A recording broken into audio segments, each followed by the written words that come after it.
నమస్తే రమ్మగారు. నమస్తే జయ. రమ్మగారు, దేవునికి సంబంధించి ఎలాంటి ఫోటోలు పెట్టుకోవాలి అనే విషయం మనం చాలాసార్లు మాట్లాడుకున్నాం. ఎలాంటివి పెట్టుకోకూడదు, మన దేవుడి రూమ్లో ఎలాంటి ఫొటోస్ పెట్టుకోకూడదు? ఎవరి వాళ్ళ అవగాహనతో వాళ్ళు చేస్తారు కదా జయ. అవగాహనతో చేస్తారు, కానీ ఎందుకు అడుగుతారంటే రమ్మగారు, మీకు కొంత నాలెడ్జ్ ఉంటుంది, చిన్నప్పటి నుంచి మీరు చూసుంటారు, కొంతమంది ఫాలో అయ్యే వాళ్ళు ఉంటారు. రమ్మగారు చెప్పింది వేదవాక్కు, అలా కొంతమందికి ఉంటుంది నాలాగా. అదేంటంటే ఇప్పుడు ఎలా అయింది, ఇది వరకు తీర్థయాత్రలు ఎప్పుడో ఎవరో ఎక్కడో సకృత్తు రేర్గా వెళ్ళేవాళ్ళు. అక్కడి నుంచి ఏమైనా ఒకటి వచ్చేది మన దగ్గరికి. ఇప్పుడు మనము వెళ్ళిపోతాం, అందరూ వెళ్ళిపోతారు. వెళ్ళిన ప్రతి వాళ్ళు ప్రసాదంతో పాటు ఓ ఫోటో, ఓ ఇది, ఓ అది, ఓ ఇంకోటి ఏమిటో పంపిస్తారు. సాయిబాబా మన ఇంటికి వచ్చాడని పెడతాం, దుర్గాదేవి వచ్చిందని పెడతాం, అవును, కనకదుర్గ వస్తుంది పెట్టేస్తాం, ఇంకా ఆవిడెవరో వస్తుంది, ఈయనెవరో వస్తాడు, ఆ ఊరు ఈ ఊరు ఈ ఊరు. నేను మధుర మీనాక్షి, కాశీ విశాలాక్షి, కంచి కామాక్షి, సమస్తమైన అక్షులు ఎక్కేస్తాయి. ఇవన్నీ పెట్టుకుంటాం. దేవతా మందిరం అంతా నిండిపోయి ఉంటుంది. అవును, ఒక్కొక్కళ్ళు ఎక్కడికి వెళ్ళినా ఇత్తడి విగ్రహాలకు అట్రాక్ట్ అయిపోతారు. అంత కిష్టుడు, ఇంత నరసింహుడు, ఇంత ఆంజనేయుడు, ఆ తర్వాత ఇంకా కుమారస్వామి, ఇలా కొనేసుకొచ్చేసుకుంటూ ఉంటారు. వీళ్ళకి ఇంట్రెస్ట్ అని వాళ్ళ చుట్టాలు కూడా వీళ్ళకి ఏదైనా ఎంత దేవుడి విగ్రహాలే గిఫ్ట్ చేస్తారు. అవును రమ్మగారు కదా, నువ్వు ఆ బాధలో ఉన్నావు. ఎంత ఎవరు ఏ ఊరు వెళ్ళినా ఒక విగ్రహం, ఒక బొమ్మ, మీరు అన్నట్టు ఇంత కృష్ణుడు, ఇంత సాయిబాబా వచ్చేసింది. ఎక్కడ పెట్టుకుందాం, ప్లేస్ పెరగదు కదా. వీళ్ళందరినీ షోకేస్లోకి ఎక్కించండి, నా మాట విని హాయ్ అనండి. షోకేస్లో కూర్చున్న వాడిని హాయ్ అనొచ్చు, మనం దండం పెట్టాలి కదా. ఈ దేవతా మందిరంలో ఇంత ఫోటోలు, ఇంత ప్రతిమలు, అంత ఇవి ఇట్లా బోల్డని చేర్చి, మా విజయక్క ఇలాంటి వాళ్ళైతే ఒక్కొక్కరికి వేరు వేరు స్తోత్రాలు, వేరు వేరు నైవేద్యాలు. ఓ అరటిపండు, ఓ ఖర్జూరం, ఓ పట్టిక బెల్లం, వాళ్ళకి బెల్లం, వినాయకుడికి అది, లక్ష్మీదేవికి ఇది శివుడికి అది, ఇట్లా బోల్డని రకాల నైవేద్యాలు రోజు. అమ్మో, ఎప్పుడైనా ఓ రోజు మొత్తం దేవతా మందిరం అంతా తుడుచుని పులికా పెట్టిన రోజున టంగులు దిగిపోతాయి. ఇవన్నీ తోమి, ఇవన్నీ కడిగి, అందరికీ బొట్లు పెట్టి, అందరికీ వస్త్రాలు, అందరికీ అలంకారాలు. దీంతో చాలా కష్టం. దీంతో పాటు చనిపోయిన మన తాతగారు, భర్తో, నాయనో, అమ్మో, వాళ్ళ పటాలు దేవుడి పక్కన పెట్టేస్తారు. దేవతా మందిరంలో ఉంటాయి. చనిపోయిన వాళ్ళ ఫోటోలు దేవుడి మందిరంలో పెట్టుకోకూడదు. వాళ్ళు దేవుళ్ళు అయిపోరు. అదే కదా, మనకి దేవుడు. మనం ఎలా చేయాలి, విడిగా పెట్టుకోవాలి. దేవతా మందిరం వేరు, మన ఇంట్లో నుంచి పెద్ద కీర్తిశేషులైన వాళ్ళని వేరుగా పెట్టాలి. ఇది స్ట్రిక్ట్ రూలే. పాటిస్తే పాటించండి, లేకపోతే లేదు, మీ ఇష్టం. రూల్ అయితే ఇదే రూలు. చనిపోయిన వాళ్ళు అమ్మ మీద ఎంత ప్రేమ ఉన్నా సరే, ఓకే, ఎంత ప్రేమ ఉన్నా మనం విడిగానే పెట్టుకోవాలి. కావాలంటే విడిగా ఎక్కడైనా పెట్టుకుని రోజు పూలు దండ ఇచ్చు, పూలు పెట్టచ్చు, బొట్టు పెట్టచ్చు, పర్వాలేదు. హారతులు, నైవేద్యాలు అవి చేయకూడదు మరణించిన వారికి. అది తప్పు. అది మనం భగవంతుడికే చేస్తాం. చనిపోయిన వారికి హారతులు, నైవేద్యాలు కూడా ఇవ్వద్దు. చాలా మంది ఇళ్ళలో చూసాను రమ్మగారు. ఏమో పాపం వాళ్ళు దేవుళ్ళు అయిపోయారు అమ్మా నాన్న అనుకుంటారు. దేవుళ్ళు అయిపోరమ్మా. కర్పూరం తిప్పేసి, అగరబత్తులు వెలిగిచ్చేసి, ఏమో పాపం వాళ్ళ ఇష్టం, మనం చెప్పలేం. కానీ అది చేయకూడదమ్మా, అది పద్ధతి కాదు, మనం ఇష్టం. అలాగే చెప్పాలి కదా. అక్కడి నుంచి మనది ఫోటో సమయాచారం. మనది సమయాచారం అంటే సౌమ్యమైన పూజా విధానము. ఆదిశంకర్లు ప్రతిపాదించింది. మీరు లలితా సహస్రం చూస్తే అమ్మవారిని సమయాచార తత్పర అని చెప్తారు. అందులో కౌల మార్గ తత్పర సేవిత లాంటి పదాలు కూడా ఉన్నాయి. ఆవిడకి ఆ మార్గము ఇష్టమే, కానీ ఈ మార్గంలో భయం లేని మార్గం ఇది. సౌమ్యమైన దేవతార్చన మంచిది కుటుంబీకులకి. మనం ఎవరికి చెప్తాం జయ, అదెవరో బాగా తెలిసిపోయిన వాళ్ళకి మనం చెప్పము. అవును అవును. మామూలు మనలాగానే ఏదో సామాన్యంగా పొద్దున పడుకుని, పొద్దునే ఆనందిని, రాత్రి పడుకుని నిద్రపోయి ఏదో ఇంట్లో పూజ చేసుకునే వాళ్ళకే కదా చెప్తాము. అంతేగారు. సామాన్యులందరూ కూడా ఉగ్రదేవతలని దేవతార్చనలో పెట్టుకోకూడదు. అంటే దశ మహావిద్యల్లో ఉన్నవాళ్ళు. ఓకే. తర్వాత ఏమో సప్త మాతృకలు. ఈ సప్త మాతృకలకి వాటికి మంచి పూజా విధానం కావాలి, బలమైంది. అన్న నివేదన కావాలి, అన్నం సంతర్పణ జరగాలి. ఎప్పుడు మనం అవేం చేయము, ఏదో మామూలుగా చేసుకుంటాం. పండో ఫలమో అరటిపండు నైవేద్యం పెడతాం.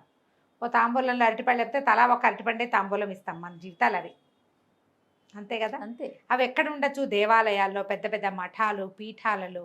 అక్కడ ఏంటంటే విస్తారమైన అర్చన, అన్న విశేషంగా అన్నార్చనలు జరుగుతాయి.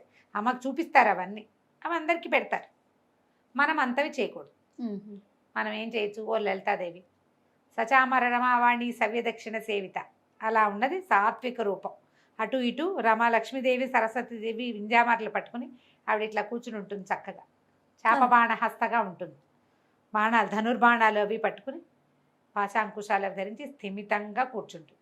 అలాంటి లలిత ఉమ్, చిన్న అన్నపూర్ణాదేవి విగ్రహం ఉమ్, పూజలో ఉండాలి. ఉమ్, ఓ వినాయకుడు ఉండొచ్చు. ఉమ్, ఈ వినాయకులలో అష్టవిధ గణపతులు చాలా మంది ఉన్నారు కదా, అవన్నీ మనం పెట్టుకోం. సాత్వికంగా ఎడం వైపుకి తొండ ఉండి స్థిమితంగా ఉన్న వినాయకుడిని, నాట్య గణపతిని వాటిని పెట్టరు పూజల్లో, అది పనికిరాదు. ఉమ్, సాత్విక గణపతి స్థిమిత రూపుడు కూర్చున్నవాడు, ఉమ్, అర్చన అందుకోవడానికి సిద్ధంగా ఉన్నవాడిని పెట్టుకుంటాం. ఓకే. తర్వాత ఇంకా లక్ష్మీదేవి, కూర్చున్న లక్ష్మీదేవి ఆ పటాలు ఉంచుకోవచ్చు. కనకదుర్గమ్మని పెట్టుకోవచ్చా రమ్మగారు? కనకదుర్గని ఏమన్నది పులి మీద సింహం మీద వాహినిగా సింహవాహిని అలా పెట్టుకోకూడదు. ఆహా. మనకి సాత్విక రూపం అమ్మవారి ఫోటో చూపిస్తారు చిన్న నవ్వు మొహంతో, కేవలం ఇప్పుడు ఏవైనా అలంకరణ సాత్విక రూపంలో ఉన్న పటాలు పెట్టుకోవాలి, పెట్టుకోవాలి. అంతేనండి? ఆ, ఉగ్రదేవత ఉగ్ర ఆవిడే ఉగ్ర నరసింహస్వామి. నరసింహస్వామి కూడా లక్ష్మీ నరసింహుడిని పెట్టుకోవచ్చు. ఓహో. లక్ష్మీ నరసింహుడిని పటం పెట్టుకోవచ్చు మనం. యోగ నరసింహుడు మనకు ఆ రకమైన పూజా విధానం ఇంట్లో ఉంటే పట్టబంధంలో కూర్చుంటాడు, ఆ, ఆ, ఆ. ఉండాలి. ఇలా నరసింహస్వామి, దుర్గా అలా పెట్టుకుంటే ఇంట్లో నియమంగా మనం పానకం అవి చెయ్యాలమ్మా నివేదన. పటాలతో ఏమవుతుందంటే మరి ఎందుకు పెట్టుకున్నట్టు నువ్వు? భక్తి కోసమే కదా, ఇప్పుడు ఏదో అవ్వాలనే కదా పెట్టుకున్నాం. పటాలతో ఏముందండి, విగ్రహాలు అయితే చేయాలి, పటాలకు అక్కర్లేదు. అక్కర్లేనప్పుడు ఎందుకు పెట్టుకుంటాము? నువ్వు అదేదో ఉంటుందని కదా నువ్వు పెట్టుకున్నావు. అదేదో ఉంటుందన్నప్పుడు దానికి తగినట్టు చేయాలి, మరి అదే. చేయాలి.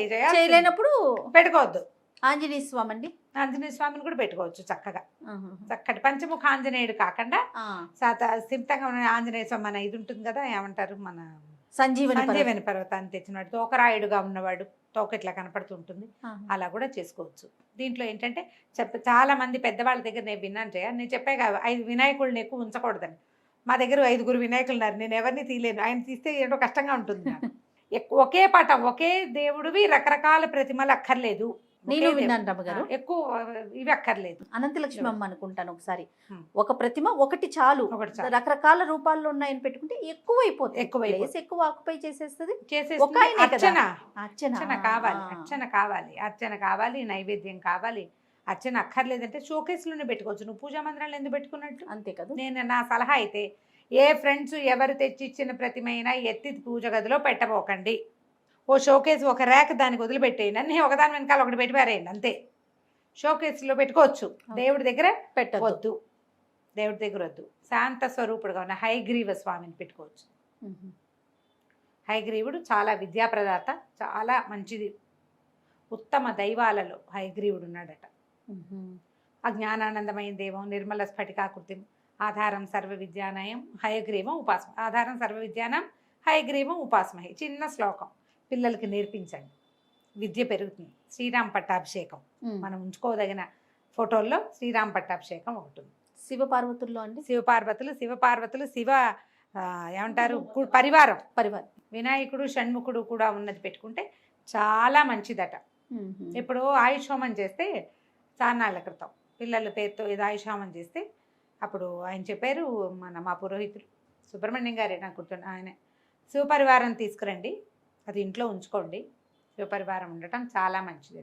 మా ఫ్రెండ్ ఒకరు వెండి ప్రతిమ ఒకటి ఇచ్చారు, శివపరివారం చాలా బాగుంటుంది, చక్కగా పరివారం పెట్టుకుంటాం.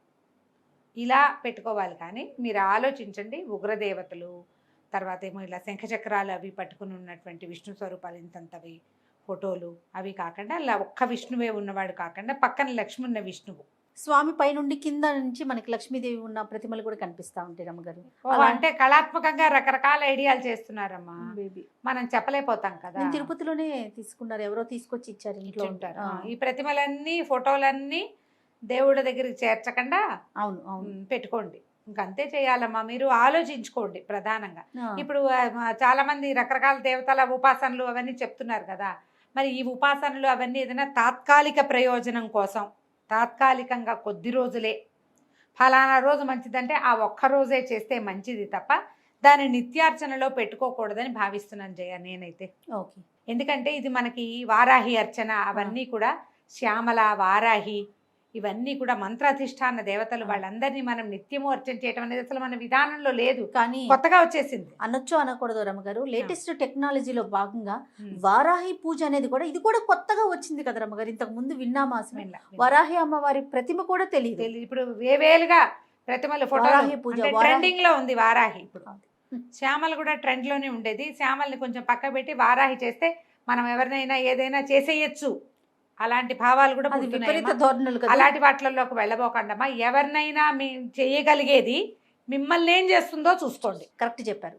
ఎవరి కోసమైనా వాళ్ళు పాడవ్వాలి, వాళ్ళ ఇదవ్వాలి అని చేసిన పూజ మనల్ని ఏం చేస్తోంది? మిమ్మల్ని ఏం చేస్తుంది అది ఆలోచించండి. తుప్పు మరకలు అంటిస్తుంది. ఐరన్ ఓ ఇనపరాడ్డుకి తడిపామనుకో ఆ మరక బట్టలకు అంటుతుంది. దీనికి ఏమవుతుంది, కొన్నాళ్ళకి మేకు కూడా పాడవుతుందమ్మా. అవును కదా, అవును, కొంచెం టైం పడుతుంది. అంతే అంతే. కానీ ఇది పాడవటం మాత్రం మాందు. పొరపాటును కూడా అలాంటి పనులు చేయబోకండి. ఈ సమస్య నాకు తీర్చమనాలి. అవతల వాడు ఏ సమస్య ఎవడి వల్ల వచ్చిందో వాడు పోవాలని కోరుకోకూడదు.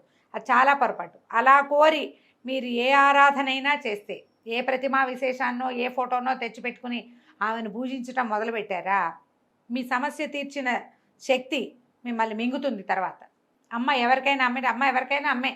నువ్వు చేస్తావు తప్పు, నువ్వేమి దేవుడివి కాదు. అంతే కదా. నువ్వు అది ఇంకొక ఆ రకం. తప్పుకి నిన్ను పట్టుకుంటుంది అమ్మ. అంతే కదా. ఆ తప్పులకి నిన్ను పట్టుకుంటుంది. నాకు ఈ సమస్య తీర్చమ్మా, నన్ను ఇందులో నుంచి బయటపడేయి అని మొక్కుకోవాలి, అని మొక్కోండి, అని దండం పెట్టుకోండి. అలాంటి ప్రతిమా విశేషాలని తెచ్చి పెట్టుకోండి. సుబ్రహ్మణ్యం కూడా పెట్టుకోవచ్చు. బాలసుబ్రహ్మణ్యం పెట్టుకుంటే చాలా మంచిదట. సుబ్రహ్మణ్యుడు బాలసుబ్రహ్మణ్యుడుగా ఉండాలి. సంతానానికి పిల్లలకి చాలా మంచిది. అవి పెట్టుకోవచ్చు. ఆలోచించుకొని పెట్టుకోవటమే రమ్మగారు. అంతే. ఇలా శూలపాణిగా ఉన్నది అమ్మవారు, మహిషాసుర మర్దినిగా ఉన్నది పెట్టుకోకూడదు. అవి పెట్టుకోకూడదు. అంత మంచిది కాదు. అది ఎప్పుడు పెట్టుకోవాలి? మంచిది కాదంటే ఆమె చేయడాన్ని కాదు, అంత పవర్ని మనం తట్టుకోలేమని. అది విశేషంగా మహర్నవమి నాడు అర్చన. అంతే. ఆ పూట ఆ ఫోటో ఉంటే పెట్టుకుని దండం పెట్టుకుని అవతారాలు వేస్తారు గుళ్ళో. ఏమి సంవత్సరం అంతా చూపించారు మనకి. ఏడాదికి ఓసారి మహిషాసుర మర్దిని పెద్ద స్వరూపంలో చూపిస్తారు, భయం వేసేలాగా. తెల్లారపాటికి తీసేస్తారు. ఎందుకు తీసేస్తారమ్మా? ఏ దేవాలయంలో ఎందుకు ఉంచకూడదు కదా. మరి ఇప్పుడు చూడు, మనం ఆలంపూర్లోను అక్కడ అమ్మవారు జోగులాంబ ఆవిడ చాలా విపరీతమైన స్వరూపంతో ఉంటుంది. అదంతా మనకు చూపించరు, అలంకారం వేసేస్తారు చక్కగా. సాత్విక రూపంలోనే నీకు ప్రదర్శన ఇస్తారు. గుళ్ళో చేసినప్పుడు నువ్వు ఇంట్లో ఏం చేయాలి?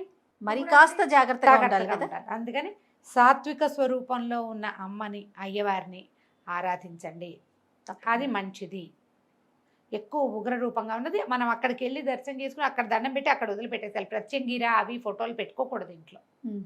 ఆ ప్రత్యంగి మనకి ఏదైనా సమస్య ఉంటే ప్రత్యంగిర అర్చన చెప్పారు అనుకో, నీకు ఆ సమయం తీసాక యాంటీబయాటిక్ మానేస్తాను చూడు 5 days కోర్స్ తర్వాత, అంతే. అది అయిపోగానే ఈ అమ్మవారిని తీసి లోపల పెట్టాలి. అంతే. ఓ దండం పెట్టి మళ్ళీ అవసరం వచ్చినప్పుడు పిలుస్తావమ్మా, అందాక పెట్లో కూర్చో బంగారు తల్లి అని ఓ 2 పువ్వులు గంధం పెట్టి లోపల పెట్టేసుకోవాలి. ఇలా చేస్తే మంచిదమ్మా. ఇది స్థిమితమైన పూజా విధానం. మీరేదో శత్రునాశనాలు అవి చేసేసేద్దాము వీటితోటి అని భావించకండి. అలా చేయగలిగేవి మనకి మంచిది కాదు. నమస్తే. నమస్తే.